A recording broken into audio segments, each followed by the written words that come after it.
It is that time for blackberries here in Central Florida. I thought I would share how I keep the birds, squirrels, and other creatures from eating all my blackberries. I've been doing this for 3 years now and it works every time. So I use tulle and I just wrap the bunches with tulle with a light little tie so they can come off easily. You have to wait until all the flowers in the bunch are gone, like this one here, and then just wrap some tulle around there. You don't have to tie it really hard, and the animals won't get it. And I also leave ones on the top that I really can't too high. I'll leave some for the birds as well. I've also been out here. These help too. These little mesh bags like onions and garlic and stuff come in. If you save those work great as well.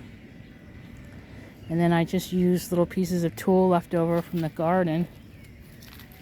And then I have another trellis here. These blackberries are up pretty high, so those I leave for the birds.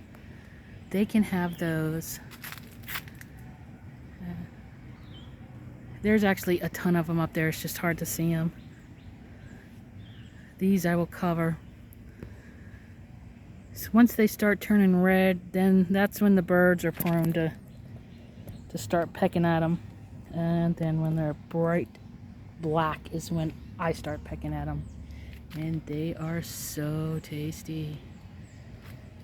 And I have another bush over there. I'll be covering most, but I will leave some for the birds because the birds eat a lot of bugs from my garden. So they help me and I help them. They just can't have all of them. So if you're trying to figure out how to keep the critters from eating your yummy blackberries, try a little tulle or save your produce bags.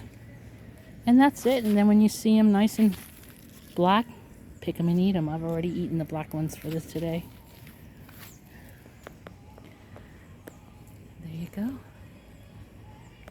This is a thornless, real quick, this is a thornless blackberry. I bought one blackberry plant about 3 years ago. This was the first one. Put it in the ground. And I've taken cuttings from it, and now I have one on this side. And then I have one on that trellis.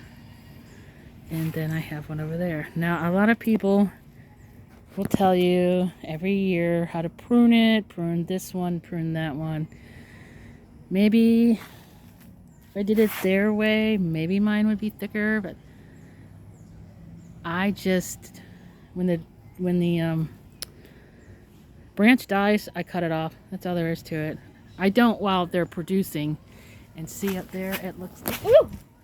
Oh, that bumblebee flew right over my head. See, a bird was munching on that one. Yeah, it's okay. They can have those up there. Oh, there's a bunch up there too. Yeah, so I don't sweat it. After the big flush, usually at the end of the year, because in the fall I'll get another flush of blackberries, and after that flush. And in the winter, it dies back, it goes dormant, and then I go through, actually I'll leave it until spring starts. You'll be able to tell when they're just yuck. See, I don't know. To be honest with you, I'm no pro at it. I just do what I feel like doing. And this is what I do, and I get plenty of blackberries. So, yeah. Central Florida, 9B. So grow something and eat it.